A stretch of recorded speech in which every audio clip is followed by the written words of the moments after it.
Today is Friday, July 2nd, and this is Headers and Footers, the UEFA Euro 2020 show from the Toronto Star. I'm your host, Brendan Dunlop. Well, how did you handle 2 days without Euro 2020 games? What a doubleheader to start the quarterfinal stage. Let's begin with the big fixture, or as they say in Italy, una grande partita. It was a massive game for the Italians and a massive game for Belgium. All the pressure on the Belgians, surely, coming up against Italy in the quarterfinals. The Belgians could have predicted would be a possibility and would have favored themselves against a side who didn't look like they'd be nearly as strong as we've seen at this tournament. But as I've said many times, this is not your nonos azzurri.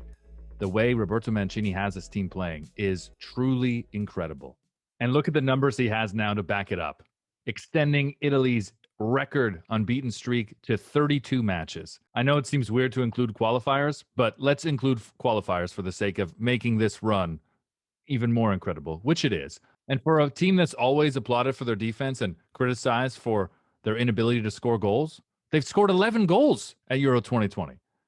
This Italian side is totally different, and that's why they were able to oust Belgium, knocking the number one ranked team in the world out of Euro 2020 at the quarterfinal stage. I'll get deeper into this game with my guest, Kristian Jack. Don't worry. We'll break it down old formation geek style. Well, that result may have been surprising for some Azzurri doubters.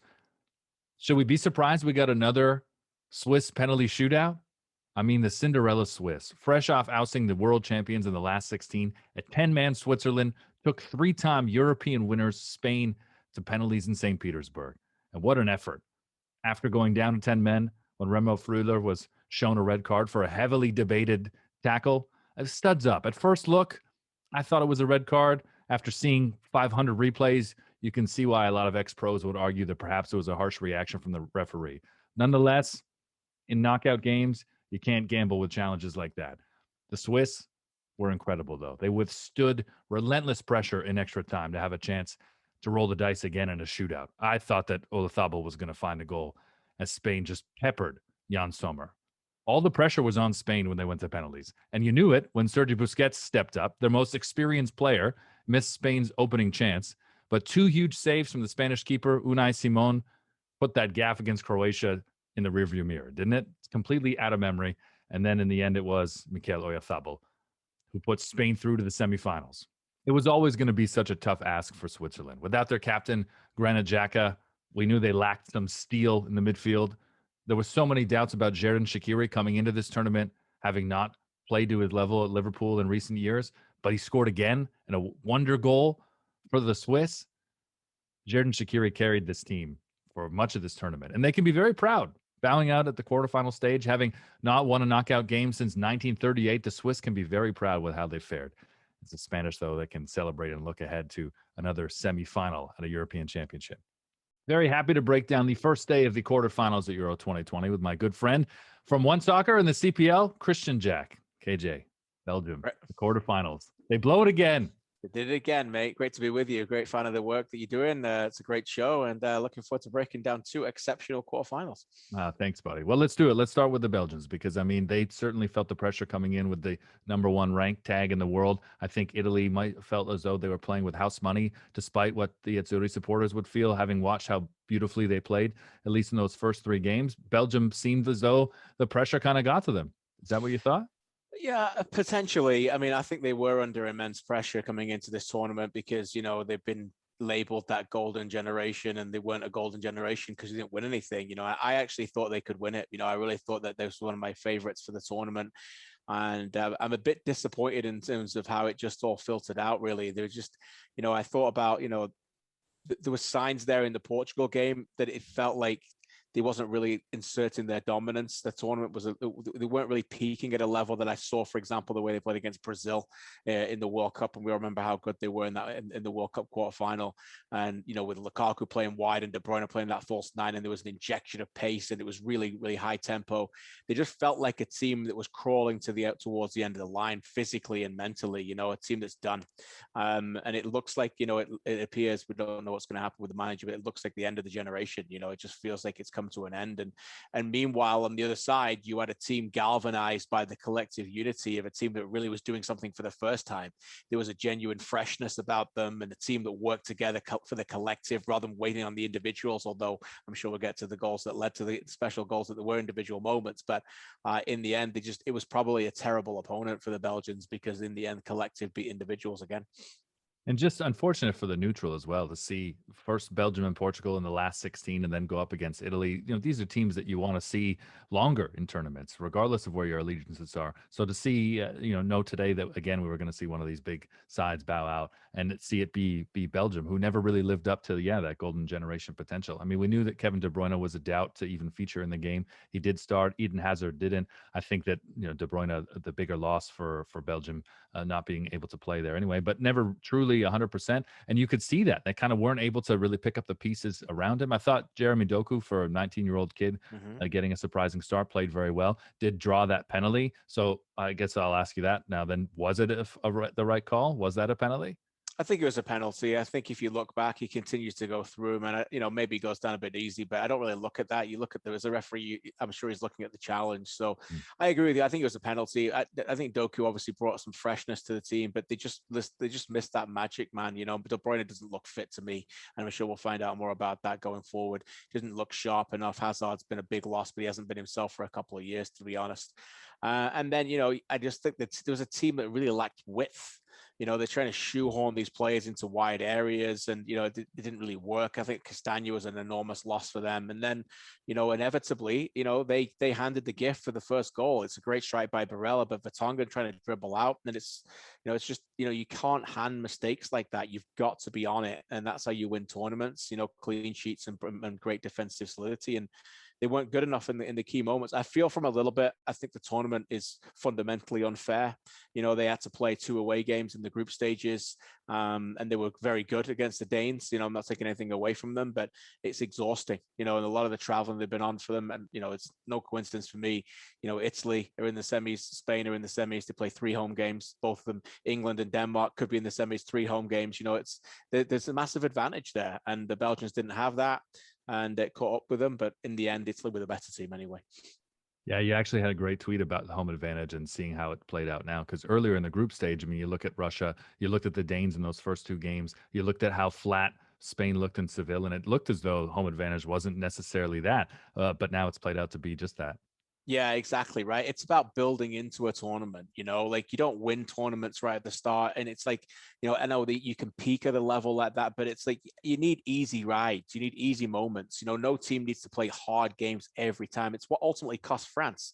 It's what cost Germany and Portugal. Portugal right there with them. For me, completely unfair the run that they had to get on. So, you need those moments that Italy had, Spain had. The Slovakian game proved to be quite comfortable for them. Even the Poland game in the end wasn't that much of a difficult one in terms of a physical test for them. You need that. England have had that as well. So, yeah, I think it's a big advantage to help them peak through the tournament as it goes on.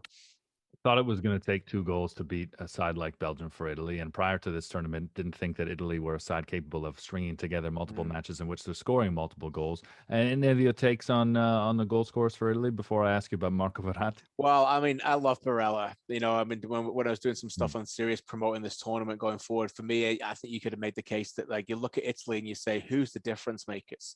That was my question mark coming into the tournament, was that in those key moments, who's going to be the big international stars who win you games? And Barella's played at that level for a long time. He's an outstanding individual player. And, for me, it was no surprise that he found that moment. I was really pleased for Lorenzo Insigne too, because obviously the goal is a sensational goal. So great moments for them. But, that's what Italy needed. They needed a little bit of individualism to take them through, and they did it. It's sad for Spinazzola to leave the way he did. Yeah. Crushing to see just how difficult it was, because he played very well. And I thought, all the questions about how would this aging Italian back line handle some top opposition like Romelu Lukaku today, individually, Spinazzola a couple times handled Lukaku brilliantly. Yeah, he's been a revelation, hasn't he? It's been, to see him play so high and then the ability to go both ways, can cut in on his right, go wide as well. I think it's been a tournament of teams that have got the really best out of the pitch when they've stretched the pitch. I don't know if we'll get down to the Spanish, but a lot of people don't like the way that they play. But they really frustrate opponents by how high they play. Again today, Olmo just sitting on that left-hand side, Torres on the other side. Teams open up the pitch a little bit more inside, and that's what Italy have done. They did it with their fullbacks, and then you can make up the numbers inside. So yeah, it didn't look good for him. Unfortunately, if his tournament's done, that could be a big loss for them heading into the semis. The last thing I want to ask you about Italy is Marco Verratti, because it seemed to me from the get-go that he just didn't fit in the side the way that Mancini wanted to play. Didn't really look right in that third group stage game. Certainly looked like he was the problem against Austria. And again today, I was surprised to see, especially after picking up a yellow card 20 minutes in, that he played 75 minutes. Yeah, I mean, I just love this guy. For me, I do. Yeah, I think he's an incredibly underrated player. I think it's, to me, when PSG are at their best, it's when Verratti's at his best. And I think these kind of tournaments, you need those players that need to go to another level. And no disrespect to Italy, have got a lot of fine footballers. They don't have a ceiling like Verratti. The Verratti can go, yes, he can be incredibly frustrating for the reasons that you said, but that guy's mentality and the ability to take over big games, I thought Jorginho was magnificent as well, by the way, today. A much maligned player often at Chelsea, but I thought he was terrific again in midfield. But for me, I love Verratti. I think he can go to another level. He was integral in that first goal as well, and just, stealing the ball away. So for me, I think he's really a supremely intelligent player. And he's got that leadership quality that if you're playing alongside him, yeah, you've got Bonucci and Chiellini behind you, and they were tremendous as well. But in that midfield engine, I think he's very important and has to play for Italy in these big games. Well, with or without Verratti, I give Italy the edge against Spain in the semifinals. They'll go up against the Spanish, interesting. who survived the Swiss on penalties. What did you think of how that played out, and the Swiss coming up short in the end and their luck running out? Yeah, I wasn't surprised. I had a little tweet out there, and me and my love for penalties, but teams rarely win two shootouts in tournaments. It just doesn't happen. It's never happened in the Euros. There's very rarely happens in World Cups. It's only happened twice: Argentina in 1990, Croatia in 2018. Tends to be that, is the fortune really going to be with you both times? I know people would think, okay, well, the form, but then you've got a bit of a book on them. I mean, Simon in goal was tremendous. It was an absolute masterclass about how to goalkeep in a penalty shootout. I thought his reading was brilliant. His footwork was fantastic, and he's been brilliant. Luis Enrique's had a lot of critics, but for him to just put aside David De Gea right from day one and say, no, this guy's our man, was the right decision, despite obviously the big gaffe that he made as well against Croatia. So look, I get the feeling that Spain are going to be enormous underdogs against the Italians, and I think they're going to enjoy it.